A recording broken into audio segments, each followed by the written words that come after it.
Yanis Roder, bonjour. Vous êtes professeur d'histoire-géographie dans un collège de Seine-Saint-Denis depuis, allez bien, une petite vingtaine d'années, disons. Vous collaborez avec le Mémorial de la Shoah, vous dirigez l'Observatoire de l'éducation à la Fondation Jean Jaurès, vous êtes membre du Conseil des sages de la laïcité et vous êtes l'auteur d'un livre assez formidable qui est finaliste du prix Montluc Résistance et Liberté 2021. Ce livre s'intitule Sortir de l'ère victimaire. Il est sorti chez Odile Jacob. Yanis Roder, si je vous dis résistance. Résistance, vous parlez à quelqu'un qui a grandi dans une famille où on a beaucoup insisté dans mon enfance sur la résistance, sur ces résistants, et notamment parce que je suis issu d'une famille d'immigrés, sur ces résistants de la FTP-MOI et qui ont combattu notamment à Paris. J'ai eu la chance un jour de rencontrer Henri Krasuki. Je ne partageais pas nécessairement les mêmes idées politiques que lui. Mais voilà, j'ai été extrêmement ému de rencontrer Henri Krasuki, non pas de rencontrer le secrétaire général de la CGT, mais de rencontrer le jeune résistant. Et j'avais une admiration sans borne pour Henri Krasuki et pour tous ceux, notamment qui étaient sur l'affiche rouge. Je pense à Marcel Harriman, Missak Manoukian, Thomas Selleck et tant d'autres. Et si je vous dis liberté? Je vais continuer, parce qu'un des détachements de la FTP-MOI qui était à Grenoble avait pris le nom de Liberté. Donc la liberté pour laquelle ces jeunes se battaient, ces jeunes qui étaient des étrangers, et qui se battaient bien sûr pour la France, mais pas uniquement pour la France, pour les idéaux qui étaient les leurs. C'était des jeunes communistes, internationalistes, et qui se battaient contre ce qu'ils appelaient à l'époque le fascisme d'une manière générale, et donc le nazisme, et cet engagement pour la liberté et pour notre liberté. Parce que je crois toujours, moi, que leur combat nous suit jusqu'à aujourd'hui, est quelque chose dans lequel, que je trouve absolument admirable et aujourd'hui indépassable en fait.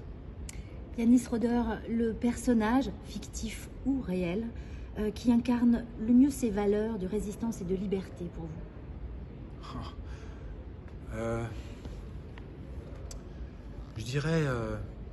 Je dirais sans être original, vraiment pas original du tout. Moi évidemment je pense à tous ces jeunes, mais je pense aussi à Jean Moulin, parce que Jean Moulin c'était un haut fonctionnaire et qui a payé de sa vie son engagement, et j'ai aussi pour ce haut fonctionnaire, amoureux de la France, mais de la France dans ce qu'elle a de plus noble, cette République française.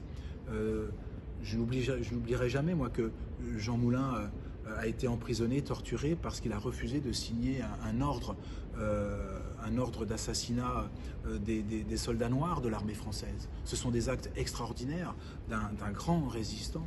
Alors, je n'ai rien d'original de parler de Jean Moulin, parce que non, mais en même temps, c'est le prix Montluc Résistance et Liberté. Il a séjourné à Montluc, c'est une grande figure, et effectivement, quand on a grandi comme moi dans cette vision-là de l'engagement de ces résistants, Jean Moulin représente énormément.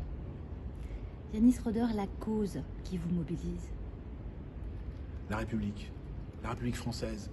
Moi, je suis un petit-fils d'immigrés qui ont choisi la France. Ils n'ont pas choisi la France par hasard.